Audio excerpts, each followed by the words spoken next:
call some?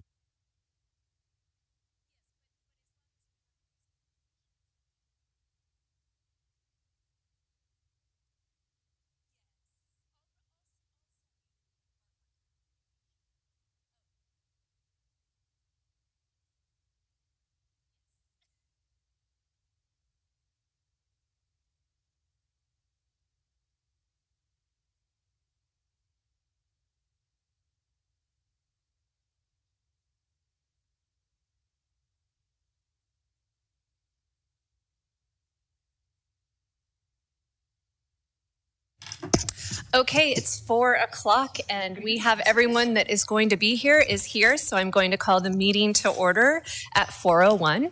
And do we have roll call? Chair Wynnum, absent. Vice Chair Willem. Here. Commissioner Balkovac, absent. Commissioner Godert. Here. Commissioner Minor. Here. Commissioner Nance, absent. Commissioner Ryan. Here. Thanks. Okay, and we don't have any minutes to approve, so we'll go on to item 3. Any announcements? No announcements, Chair. Okay. And number 4, Planning Commission items, consent to calendar, there's none, and public hearings, none. So we're right on to item 5A, which is the Capital Improvement Plan 2024 update for the fiscal year 2024-2025 through fiscal year 2029-2030. Prepared by the City of Reading to assist the multi-year scheduling of public improvements for the city and conform with the general plan. And I believe we're going to have Josh talk to us.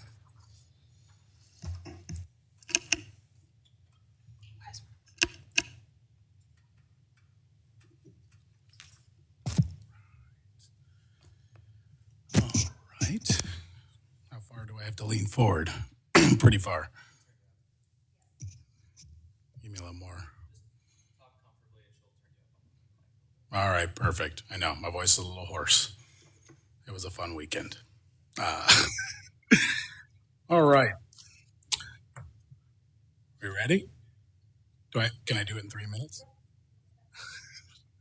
All right. Thank you, Planning Commissioners, staff, and members of the public for allowing me to bring the Capital Improvement Plan today for our presentation. So what is a Capital Improvement Plan? First and foremost, in my opinion, the CIP is an exciting document as it shows the progress of the city with upcoming new infrastructure projects as well as upgrades to existing. In short, though, it's a summary of all the capital improvements for all departments within the city. However, it's not a budget document, but rather a metric to gauge the amount of budget necessary to maintain or improve the infrastructure for the city. As a metric, it is utilized for good planning and gives the divisions targets to reach their individual needs.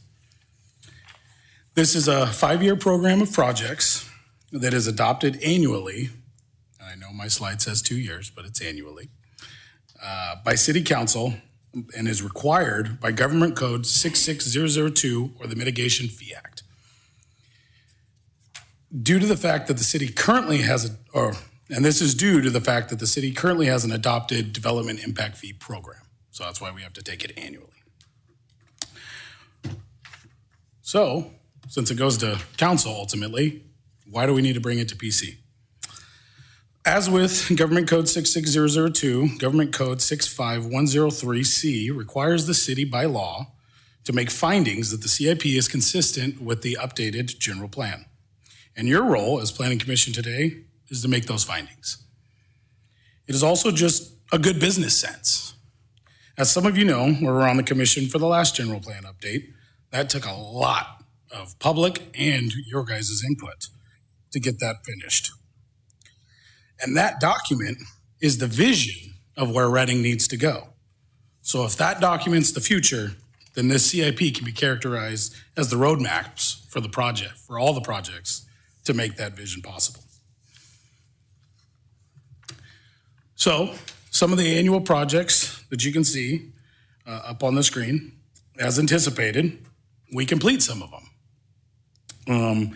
As you can see, there's a large variety of projects and others that were either added or moved, new ones that came on the list, or some that were put out in the out years as priorities changed for each division.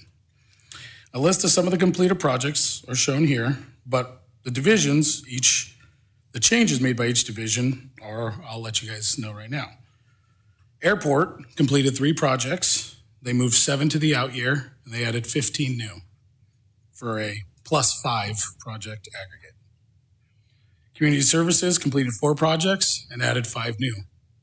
RU completed 3, put 2 in the out years, and added 8 new projects. Reading Fire completed 4, put 2 in the out years, including Fire Station 9, and 2 new projects. Solid Waste completed 2 and added 2. Storm Drains completed 1 and added 1. Streets completed 3 and added 8. Water completed 3, moved 3 to the out year, and added 8 new. And wastewater completed 3, put 4 in the out years, and 9 are new on their list.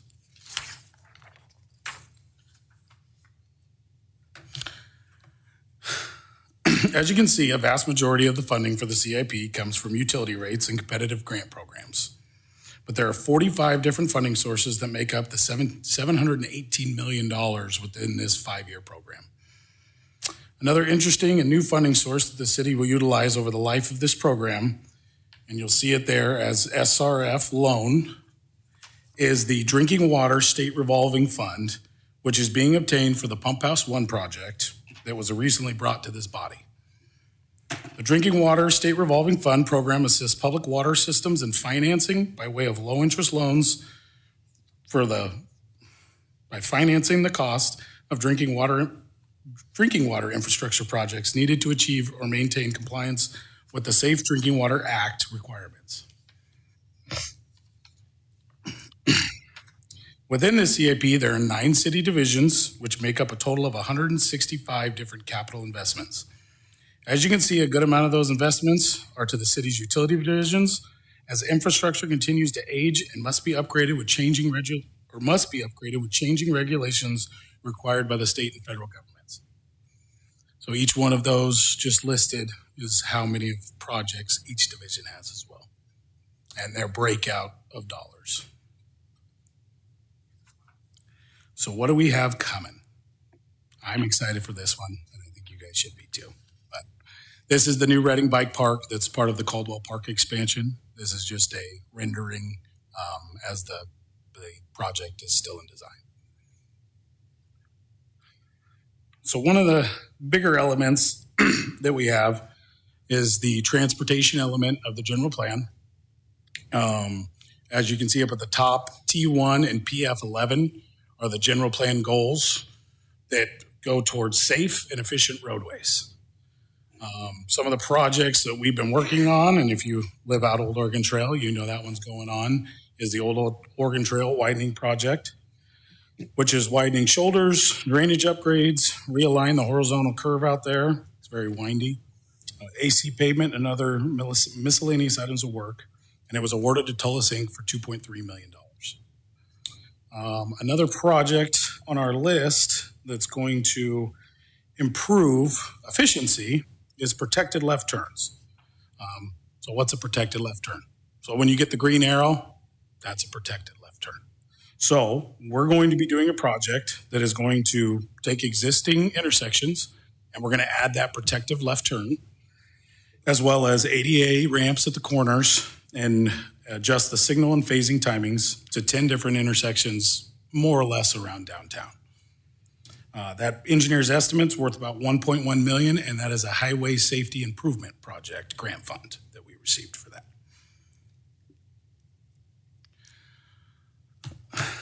Let's see.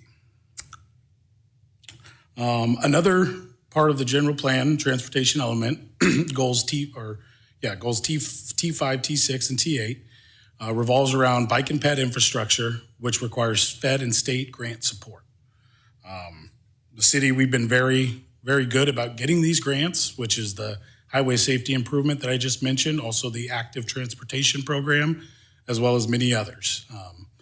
We've got really great grant writers, and they bring a lot of that money, that $259 million, into the city. So we really really appreciate those folks. Some of the projects we've completed is the Trinity Bikeway project down Trinity Street and Continental and Butte Street, which now efficiently gets you from downtown all the way to the Civic Center on a Class 4 bikeway, which is protected, which is a very comfortable ride for bike riders. That project was awarded to ST Roads for $1.6 million, and it was AHSC and Streets funded. So we did actually use some of our own local funding to assist that project. As well, we have the ongoing sidewalk maintenance and ADA improvements we do every year. We go out and we fix as much sidewalk as we can fix for about $250,000, and we upgrade as many ramps as we can for roughly about $150,000. In 2014, the city completed an ADA transition plan. Of that plan, we were to upgrade an enormous amount of ramps, but only about 14 per year, 14 to 18 per year. We're currently 56 ramps ahead of where we projected to be at this point. So that program is being utilized very well. And then we have the neighborhood traffic calming program, which we institute $50,000 a year towards adding what you guys might call speed bumps, or we call them speed tables within the neighborhoods. And we recently completed Cumberland Drive and Grouse Drive. Another huge transportation element for the city, because we've got a big river that runs through it, are bridges. And those goals are PF10 within the general plan. We also, with the roadways, we have our ongoing overlay and maintenance, which consists of the AC overlay and the Cape Seals, which are much needed projects, but we consistently fall short of funding provided by the state through gas tax and other resources, as well as a requirement to upgrade adjacent facilities to current ADA requirements, which equates to less and less pavement being rehabilitated every year. Additionally, the bridges that we do build, the bridges are funded by the Highway Bridge Program, which funds roughly a little more than 88% funded through the federal government. And then we use a little 11% and change in local match money to receive those grants. And those grants were put in 13, 14 years ago, and we're finally starting to see the first bits of bridges. So program takes a little bit to get through, but we're going to be building a lot of bridges in the near future, as you can see that list there. Some of which we already have in progress is the East Side Road Bridge over Olney Creek down there off East Side Road, south of Bonneview, which is a project that will replace that bridge, currently under construction with Abacus Construction for $3.7 million. And the Old Alturas Bridge over Churn Creek, located east of Victor. And that project actually will be pretty much wrapping up here within the very, very, very coming weeks. And that was a project that was $6.4 million to ST Roads.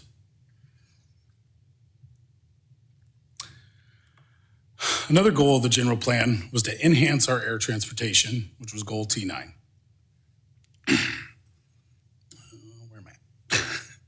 As you know, the city retains two airports, both Benton Field and Reading Regional Airport, which both require continuous maintenance and upgrades to enhance the air travel experience in and out of Reading.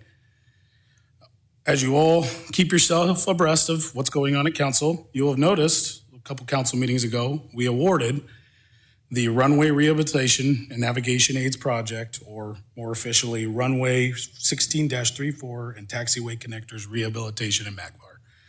That is a $27 million project that will completely repave the runway and will add new signage and navigational tools that the aircrafts use, all the pretty lights and signs so they know what taxiway to take. So that is much needed for the Reading Airport, and we are very excited for that project to really take hold in October of this year. Additionally, there's all kinds of other projects. There's more taxiway reconstruction, electrical improvements at Reading Regional, and as well as they continue to contemplate the new terminal design and do studies to see how big that needs to be, as well as just other construction projects like resurfacing the passenger parking lot, which is in much need of a facelift. Additionally, both airports are in need of improvements to the existing buildings, including future upgrades to the hangars and security at Benton and the passenger parking lot, like I already talked about.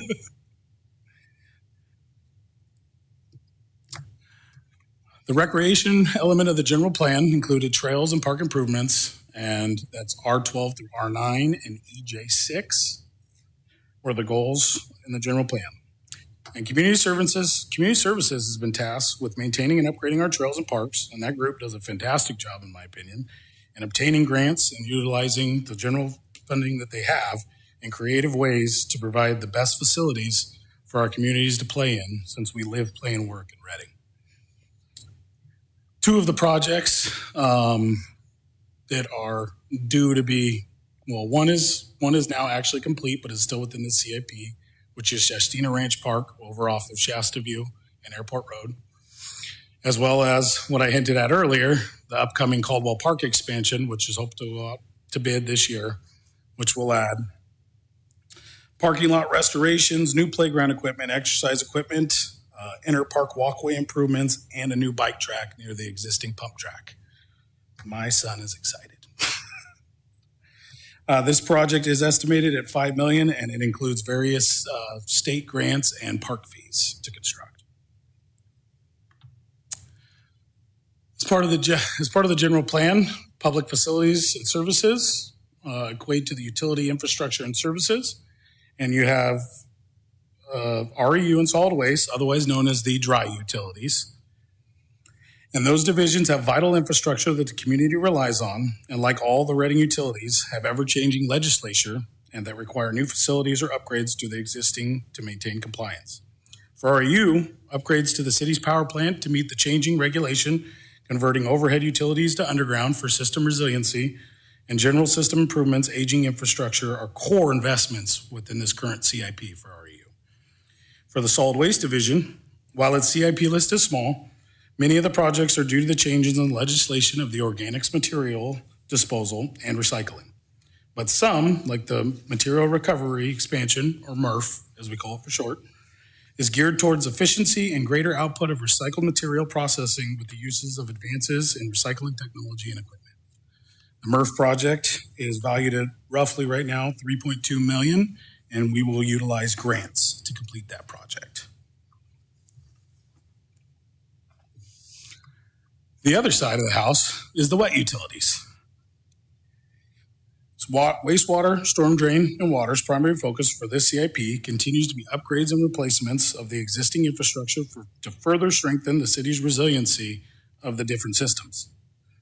Additionally, wastewater's projects like pyrolysis phase 1 and 2, which were completed last CIP, and future phases 3 and 4 within the current CIP, will assist the solid waste division in complying with putting fewer organic materials in landfills by expanding the new facility to treat the organic waste as well. Upgrades to the interceptors are also critical in this CIP, as those pipes are aged and need to be replaced. Some of those projects, like the West Side Interceptor, is going to construct approximately 80 feet of 27-inch pipe, 4,700 feet of 24, and 60 feet of 21-inch, and is valued at about $5.3 million and is funded by wastewater rates. The North Willis area water main replacement, which is just your standard run-of-the-mill, it's your water main that serves your home. It's in the Magnolia neighborhood, kind of the older part of town, west of downtown, is set to have a project within this CIP, and that's currently valued at engineer's estimate at $5 million and will be completed with utilizing water rates. The public facilities and services element, which can include police and fire, PF1 and PF3, and this currently, in this CIP, the police division does not have any capital investments needed. The fire division, however, with the completion of the needs assessment last year that was asked for by council, was able to hone in on their needs, which include replacement to upgrade I call them scubas, but they're the self-contained breathing apparatuses, or what allows those guys to run into burning houses and still be able to breathe, is a division-wide goal to replace all of those for all fire stations, as well as upgrades to fire stations 2, 4, and 6. While the needs like the new build of Fire Station 9 and remodels to Fire Stations 5, 7, and 8 are still a need as identified in the assessment, they remain in the out years of the CIP and will be prioritized as other investments are completed. So in conclusion, as presented to you within the capital improvement plan, staff recommends that the Planning Commission find that the City of Reading 2024 through 2025 to 2029, 2030 capital improvement plan is consistent with the general plan. The next steps, assuming you find that it is in conformance with the general plan, the capital improvement plan will be brought to public hearing at City Council and recommended for adoption by resolution. And upon a second reading, the council shall resolve and adopt the City of Reading's capital improvement plan. With that, Thank you, Mr. Anthony. any questions? Yeah, is there any questions from the commission? Okay. Joshua, I really want to thank you for such a comprehensive and detailed report and for providing us with a hard copy of the CIP. Thank you very much. I can't take credit for the hard copy. That was Jed. When you and staff were reviewing the CIP to ascertain whether there were any conflicts with the general plan, did you discover any and make any corrections? I did not discover any when I reviewed the Public Works divisions. All the goals, I believe they're listed. Shoot, I've left mine over there. It's within section.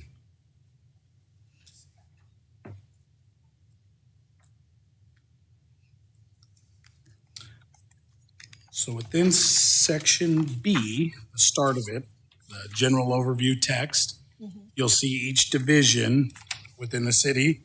At the bottom, they reference their goals and policies that they're achieving with the general plan. They're in conformance with the general plan.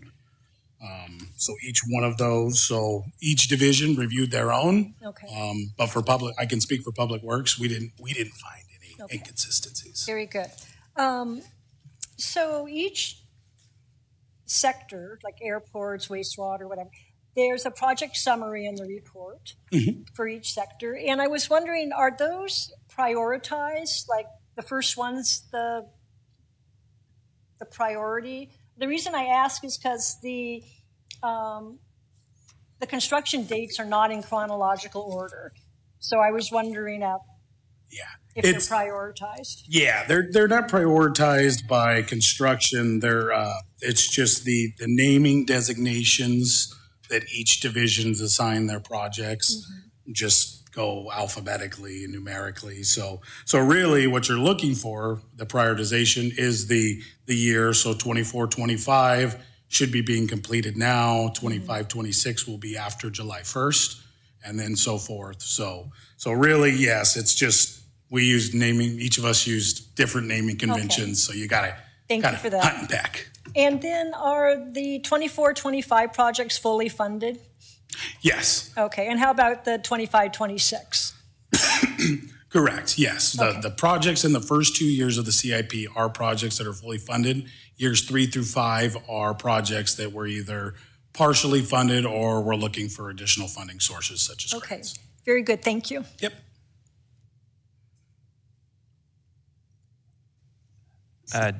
Ditto the presentation. Thank you, Josh. A couple quick questions. One, just a note on B2, which is the summary. It says under the fire department, there are currently no planned 5-year capital improvements needs for the fire department. They show up, and that's the second paragraph from the bottom.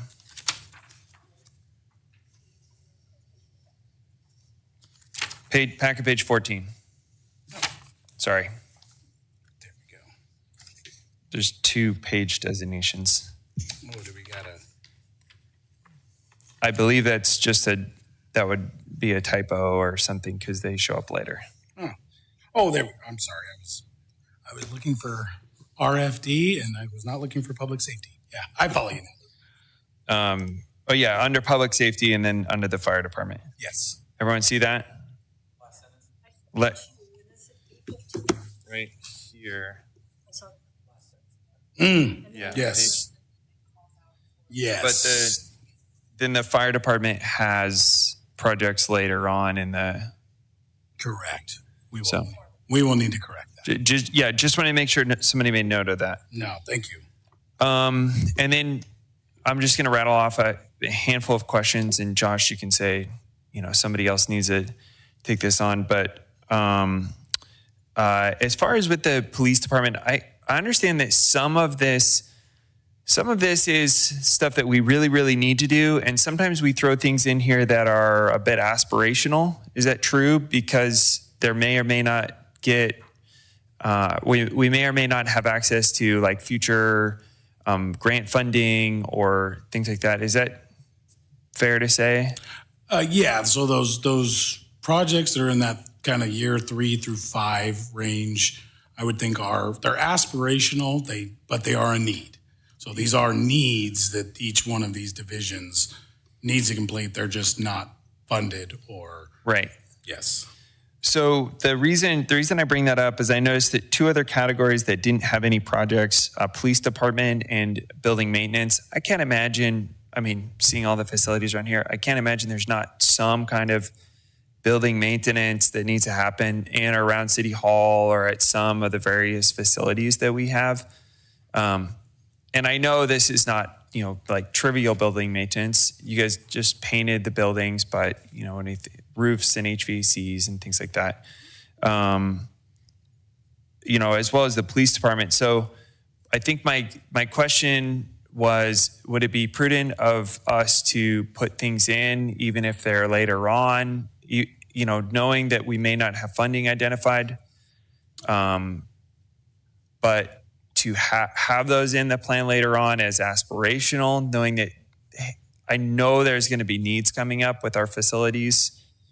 I don't know the police department. Maybe they really do have everything they need, but it seems like there could be room for some aspirational things just in case grant funding comes up.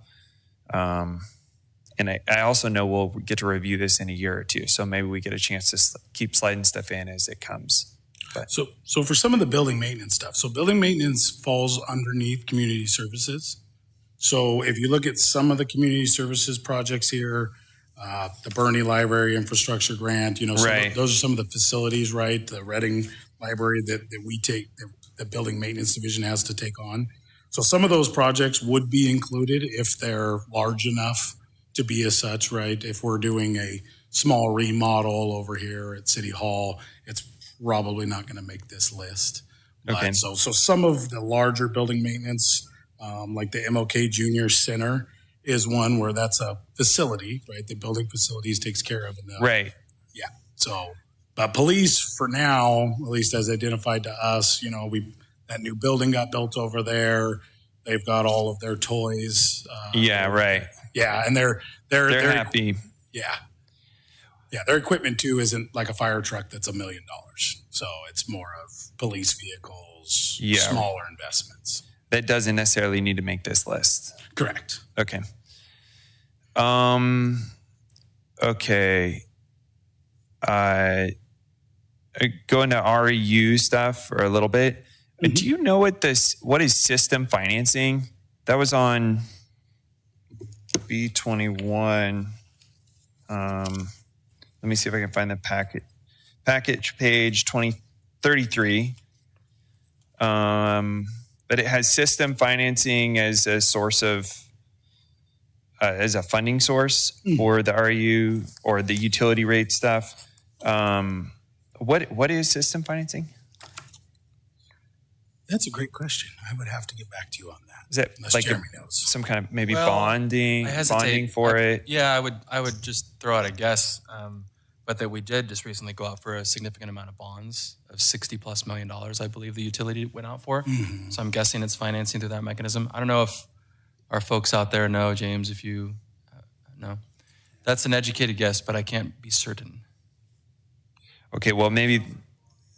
Yeah, they just went out. Council just approved that a month or two back, we went out for quite a bit in bonds. So I'm guessing that the debt issuance is what that is about. And they did update about a month ago their list in its entirety, so that could coincide. But we can confirm that. Yeah, I mean, I guess my only comment there is that's not exactly clear to me and it sounds like it's not perfectly clear to anyone else in the room. So maybe that could be, good. Maybe we should say bond financing, or I don't know. Maybe system financing is the right word. We just don't use that vernacular. Yeah, I think we can clarify with the folks from RU. And then I didn't see, when I looked at REU, the REU projects, I didn't see anything that looked at kind of new power generation. One of the things that I'm hearing, and this may or may not hit Reading, really, really quickly, but with the artificial intelligence and then automation things, there's anticipation for, especially nationally, stress on the power grid and more demand, more power demand, as we all have our, robot that cleans our floors now, or, I don't know, you've probably seen some of those videos of like roofing robots and stuff like that. Like, all that stuff's got to be plugged in, electric vehicles. So I would be, Josh, I know you don't represent RU, but I would be curious if what we're looking at, or if we're looking at projects that have more power generation, to try to stay ahead of that demand curve a little bit more. Maybe if you can speak to that, I'll shut up for a moment. Yeah, I know REU does, their future revenue funded capital projects is a spot where, when we discussed it with them, where they would have a lot of, it was more towards new regulation. I don't know if it was more towards new power generation sources, but they did, right? They're setting money aside to make sure they're ready for those changes. Well, I know, and I'm just reading through, we've got Reading Power, substation controls modernization, breaker replacements, energy trading monetization, system improvements, future revenue funded capital projects. That's not real specific on what that is, whether that's new power, but then fire protection, Stillwater substation, workforce management. I mean, I go through and I look at them and I'm like, okay, I don't see anywhere that we're actually investing in new power that's specifically called out, power generation, and I could see that being, certainly in the next 5 to 10 years, important. Yeah, there's a whole group at REU Resource Planning that's load forecasting. In fact, just at last council, I'd encourage you to watch that. Assistant Director Bowers gave a quarterly update and addressed some of that you're talking about. Oh, certainly. Cool. So just last council meeting, you can check that out.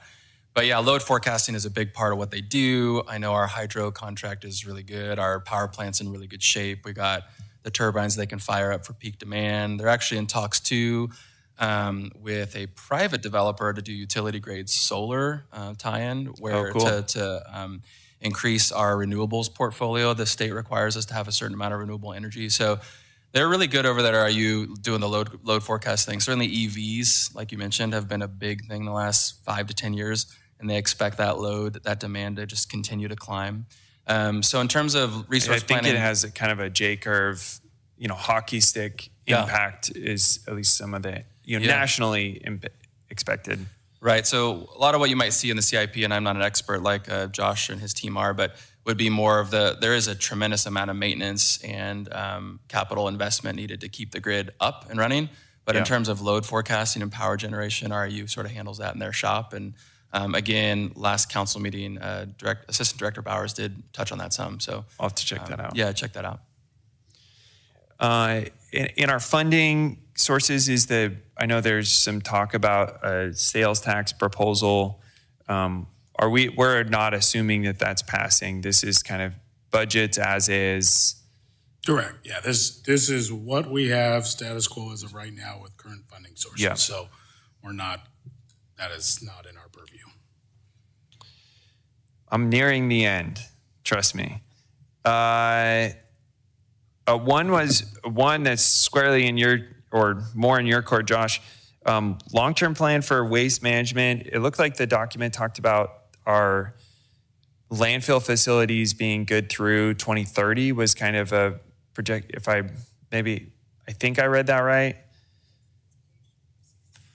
Page 16, according to people smarter than me. But I was wondering if you could speak just a minute to our strategy on the, obviously, it would be expensive and time consuming to set up a new landfill. Do we think we can expand that one? Or do we think that actually we know it will be through 2030, but it very well might be longer? Yeah, I believe that facility, last we had a meeting about it, is still operational. It's got a lot of life left in it. There are upgrades here, the west side hauling yard, things of that nature that are going to help with that, as well as processing more at the transfer facility. So a lot of this, right, is more waste diversion than it is Right. landfill. So I know we have the organics, waste diversion, correct. all that stuff. So we're So, kind of yeah. hoping to pull more out of it before it goes to landfill. Correct. And with the organic, that realm, and like I said, the biosolids project, being able to take more of that load as, we're required to reduce our load, that's going to help us as well. And that's a facility, right, that we make money coming and going because we get to sell the end product as carbon to be used in different industries. So yes, we will. The load going to the West landfill should, with the completion of a lot of these projects, slow down, and I wouldn't be surprised if you would see that life expectancy increase then for Okay. landfill. Hold our breath, wait and see. That's exciting. A Fire Station 1, I noticed it said that somebody said build, but we're still using Fire Station 1 downtown, right? We didn't rebuild that. That was that was talked about a couple of years ago, but we're keeping that facility and just gonna improve it.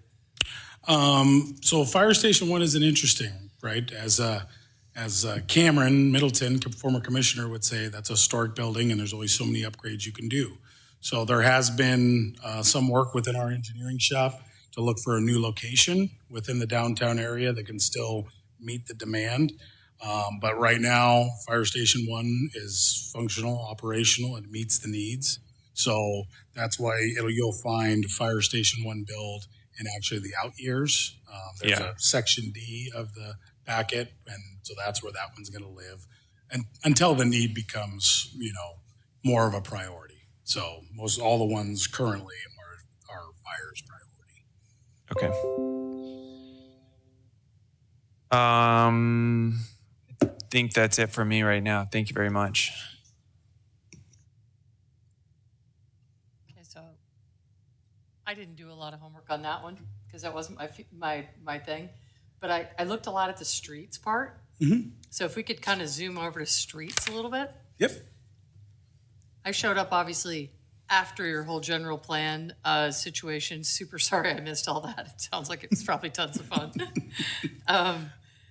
But I had some questions. Okay, so I'm looking at page 22 in our packet. I kind of decided to go by the list. I thought that might, I don't know, trying to get this stuff in some kind of order you could work with. So the one that says Victor and Cypress. Mm-hmm. So I have to drive that road quite a bit, and I'm like, what the heck between Cypress and Highway 44? Oh, yes. I'm Victor. Why are we not doing that? Is there some master plan for that? Yeah, so between Cypress and Victor, you're actually going to find that project. Is it somewhere else? Yes, that's the Victor Improvement Project. Yeah. Okay. That was my other. I have a question mark by that one. I'm like, is that what that means? Yes. I tried to figure out. I'm like, all right, what is he saying? Yes. Because I could not imagine. Oh yeah, because it said construction of low stress. Yeah. See, lingo like this, that's super helpful for normal people. I read construction of low stress active transportation facilities on Victor Avenue. That doesn't say the road is a horrible buggy trail washboard. We're going to now solve your problem. That's what that means? But that's what we're Is going that to what do. we're talking about? Yes, we're going to do both. We're going to. Okay, see, I didn't think I liked low-stress active transportation facilities, but now I'm excited about them. Yes. Yeah, So- you'll get sidewalks. You'll get, I just don't want to like pop a tire, actually, and I have fairly large tires, but I mean, I'm sure if anybody was driving something small, like we're missing some people in those holes. Yes. They're Yes. Okay, that's exciting. All right, so that question mark is no longer a question mark. I thought that seemed really weird. You're gonna do that end, but not the other end. And what's this other folder all we're doing? Okay, Shasta View North, I thought was awesome. Actually, I have an A+ next to that, so I was grading you as I was doing this. Traffic calming gets a boo from me. Oh, and I wondered why this wasn't on there. Shasta View and College View, right by Simpson, where you dead end there at Simpson. That is a heinous little, like, one-way stop, really, T intersection. They're looking at putting, I think it's called Phoenix Academy on the corner. Then there's some other school going in next to School of the Arts. There's something else going in down there. There's like a lot of stuff happening on that road. And that little T intersection is awful and dangerous, super dangerous. The other part that makes it super dangerous because there are no sidewalks. I know we really love bike lanes, except I really should just keep a tally in my car. There's probably no law against that. I know I can't text you, but I could keep a tally of all the people that ride their bike on the sidewalk, typically going the wrong direction against traffic. So they're not really using the bike lane, but there is no bike thing, no pedestrian thing, no sidewalk, like at night, if it's raining really hard, you actually, if you're driving a large truck, say for instance, and you turn that in the dark, you could pretty easily drive over the curb because it's not a real curb, doesn't really go anywhere. That whole thing, I just wondered why that was not in our list, because that end hits a lot of traffic, and with the students and all the stuff going on, I'm like, that's not even on the list. So, Got any? yeah. So Insight there? so this plan. It's secretly the Victor Project, isn't it? No. So this plan, as you recall, this is all of our capital improvements that Right. we, the city, are going to go and do. So as entitled, I believe they're entitled, Phoenix Charter Academy is actually going to have to widen that road right there, put bike, or I don't think they're conditioned for bike, but their sidewalk. Or as something. they have to build their frontage. So as more projects come through Planning Commission, projects are entitled to build this infrastructure for us as they cause basically more use in the area. So we need bigger, better, more expanded facilities. So that project right there is going to do some work at that T intersection, restriping the line, getting it a little further out, widening so you'll be able to actually make right turns. Kind of like make the corners. Yeah. They're kind of not now. Correct. Now, they'll only do their side. The other side, that's the other vacant lot, until we have a project come in, that will unfortunately stay the way it is. So unless there becomes a need from traffic in our division to go and fix it, which usually comes with accidents, near misses, things like that, or we have capacity problems. See, they have a food thing at Mercy Oaks Yes. down there. And somebody ought to go down and take a look at that when they're down there, because there isn't anybody. There are a lot of old people that live in that area. So between the students and the old people, you got both ends of the spectrum, neither of which are probably your premium drivers. And they're trying to pull out onto that road. But with all of the parked cars along there, you can't see at all. And there are a lot of near misses on those days. It's a pretty treacherous spot. So I really kind of combed my street list and I was like, darn it, nothing. John Caldwell, our traffic ops engineer or manager that you guys met, I think, last planning commission, he's been in talks with them about the food bank and the traffic that gets generated from it. We've been talking to them about getting traffic control if it gets really busy. We have videos. He drove it on the Saturday that it was super congested, and I think as it's a Friday morning they do it. So you have a lot of people going to work and students coming to school, and it's really like people just sort of jump out there and throw caution to the wind and try to get around the parked cars. But it's a pretty dangerous spot and looking to get busier, I think, as they add more stuff along Shasta View. Yes. Paving is good, though. Paving on that street's terrific. We just did that a couple years ago. So that part's all great. I was Yeah. just like, but that one Yeah. spot, I was like, maybe you need another stop sign, which not usually a fan, but okay. And I like low stress that I didn't think I liked. That was a biggie. I know. The other thing that I was kind of looking for on this Peaks deal that we haven't really done, or I don't know, you guys talked a little about it or something, the subdivision thing. Every single time that ever comes up, all I ever hear about is when are they going to put the other bridge across the river? And I realize this is kind of the price tag is obviously low, but $64,000 question. I don't see anything in here to look at it, study it, start doing a stick model of it. Nothing.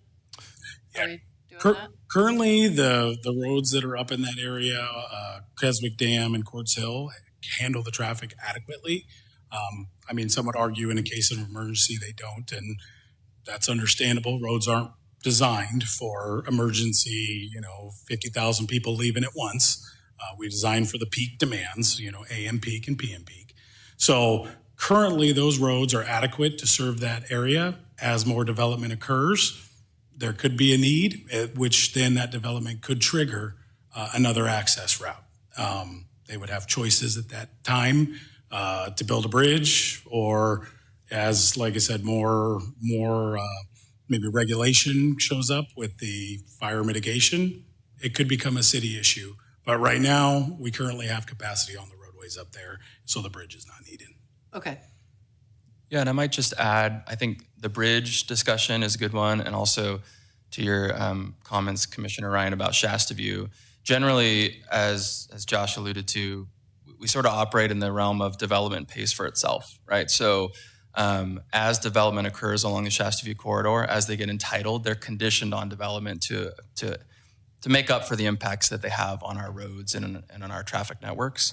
And so that's different than the CIP, where we barely have enough money to kind of fix the potholes you were just alluding to on Victor. Right. So when development comes along, they have to pay for the impact they have on our roads, and those projects get done usually by the development, or they'll pay their fair share towards a capital project or something of that nature. And so those are definitely needs you're bringing up that are good and necessary, but we don't take them on as a city project solely. Generally, we have to wait for development to come along and pay for it, because we simply don't have the funds to sort of build it for them. No, I get that. We can't just run around and let's build it and they will come, let's make it all look like Disney World. Yeah. Yeah. Although that is 43 square miles, so And there is like They're the kind of Shasta amazing. View North project you mentioned.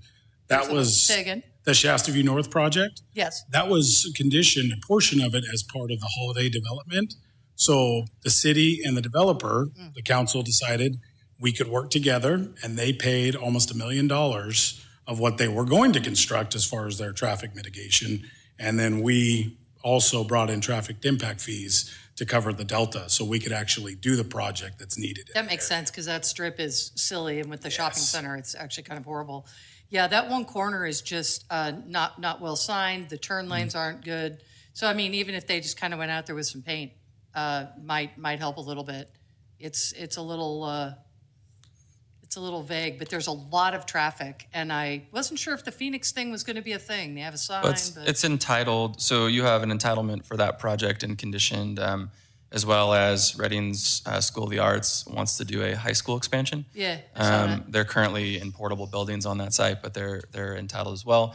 Simpson's use permit is actually pretty complex and quite old, but they have several amendments to their use permit, their master plan, in terms of what improvements they need to do to the Shasta View corridor too. So we've been in talks with all of those property owners in the past year or two. In addition, Lily's been in communication with Mercy Oaks, the food bank folks, to make sure they're in conformance with their use permit. If they're not, that use permit would need to be amended and potentially trigger traffic improvements. So everything you're bringing up is certainly valid, and we're aware of, and it could be triggered in the future based on development. And they're already, in fact, conditioned to do some of that if they begin to break ground. I just get a lot of, I get a lot of questions about that. And I'm like, I don't know. I'll ask. There you go. And then this came and I was like, oh, perfect time. Thank you. Yeah. The end. Thank you for the report. It was very thorough. I have a couple comments. Luke, thank you for your extensive. I had quite a few of the same as him, so they've already been addressed. I guess I would just like to see more evidence-based strategies in the report, just kind of how you concluded in the departments of the priority of the projects and the long-term effects. But I know the checkpoints come to commission and council, but we rotate out that it was hard for me to see what actually had been completed. I know some dropped off because I was back in 2018 on the commission. So it's just kind of hard to piece all of those together without having what dropped off, what actually got completed, and what we foresee in the future.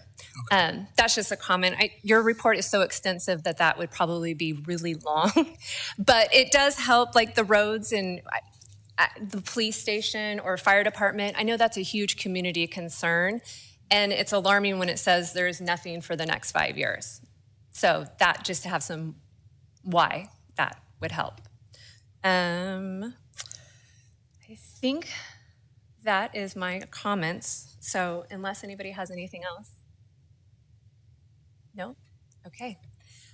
Thank you. All right. I'm going Thank to you. open it for public hearing. Do we have anybody who would like to speak on item 5A? No. Okay, we do not have any blue cards, so I'm going to close the public hearing.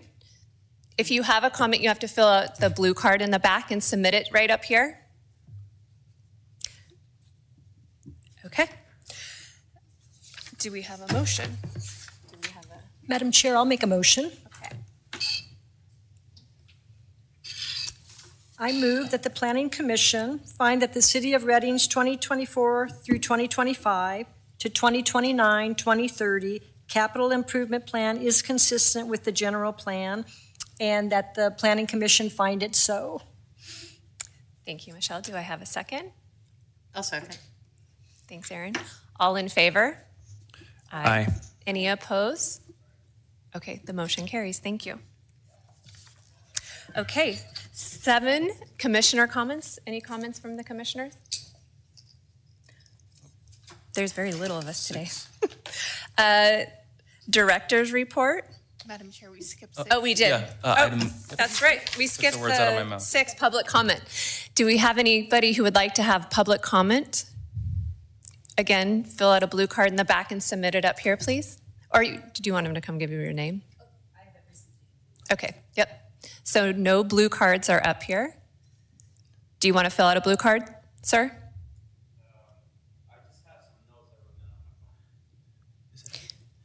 You will have to fill out a blue card and submit it up here for them. We can't require him to fill out a blue card if he Okay, doesn't want to. Okay. Can, Jen, can he give his name so we can have it for the record? Can't give his name, but even then, even that, we can't necessarily require, but we can request. Okay. So you can come up and please state your name.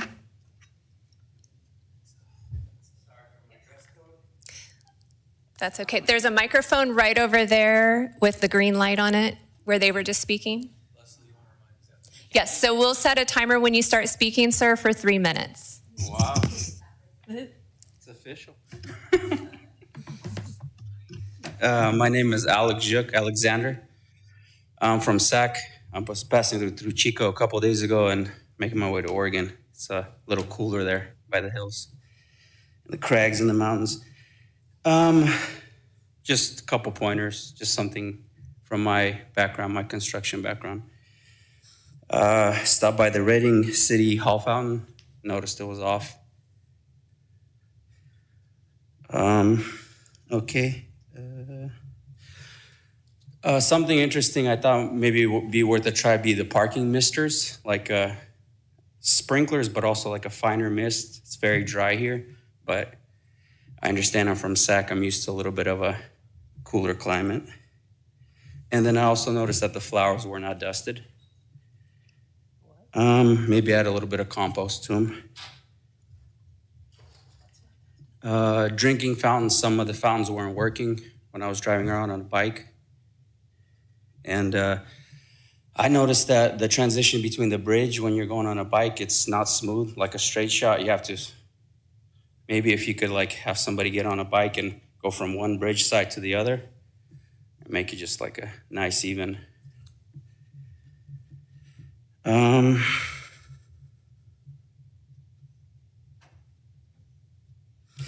The one other thing I wanted to mention was when I was on the bus, the windows were all rattling.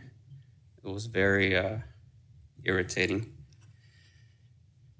And one of the cool things, when I was at Chico, they had a swimming pool. It was like part of the river, and it flowed into this like little area. And it was like they did a really cool thing with the part of the river. But I noticed you guys' water's really cold here. So I think that's it. Okay, thank you for your comments. Are there anybody else that would like to speak? Okay, seeing none, the public hearing's closed. Commissioner comments. We had none, and now we're on to Jeremy, Director's report, please. Thank you, Chair. Just a couple of quick updates for you all this evening. I'll go in order of the last couple of council meetings. So at last council, we did bring a riverfront specific plan update to the council. I don't know if any of you had a chance to check that out and maybe fast forward through some of it. It was very long, a couple hours, actually maybe closer to 2.5, 3 hours. I am working to get a condensed version that I plan to present to this body and give you an update in the next, hopefully next month sometime. I'm also going to bring it to CSAC. So we'll do sort of a condensed version, give you the roadmap and next steps, and get some feedback from this body that we can then bring all that together back to council. So you'll be a part of the feedback loop. And just to let you know, we are working on that currently. And then in terms of the council meeting prior to that one, we brought the tree ordinance. If you had a chance to look at that, the city attorney brought that item to council. And you heard from council there that at this point, they want us to take another crack at the ordinance. And we got some pretty strong direction from the council that they want the ordinance to be stronger in some ways, but they're not interested in assessing the mitigation fee or looking into the mitigation fee at this time. So I won't go into more detail at this juncture, but just to let you know, we are working on it. Unfortunately, Mr. Manuel is going to be permanently retiring. I don't have his help anymore. Neither do we have the help of our other retired annuitant here at the end of the fiscal year. So as always, staffing's always a struggle, but I'm committed to trying to get this tree ordinance to you and in some way, shape, or form get to the finish line on this ordinance, because there is a lot of other good revisions and edits to that ordinance apart from the fee conversation. And so be looking for that to come to you sometime this summer as we try to bring that back to council with some targeted edits and revisions. So that is my update for you all at this point. Any questions? I'm available. I just think you could probably get Kent Manuel back one more time. What's that? He's been retired, what, 4 times? Yeah, I know. He might stay through the tree ordinance. Yeah, he loves it. We're at this juncture. I think either way, he'd probably be ready to retire, but also too, we're trying to be good with our budget. So every department's going through struggles of staffing and making cuts and stuff. So yeah, we're gonna miss them dearly. Both him and Linda are really valuable to our department. They bring a lot of decades of experience. Staff all love them. Lily's worked with them for 20 plus years. And so they're a huge asset to the department. We're going to miss them a lot, but Kent said he'll still come around for lunch every once in a while and hold a workshop with staff or something. So we can still learn from his 40 plus years of experience. But We'll thank him from the commission and Linda as well. yeah, I will. Okay. If there's nothing else, this meeting's adjourned. Thank you.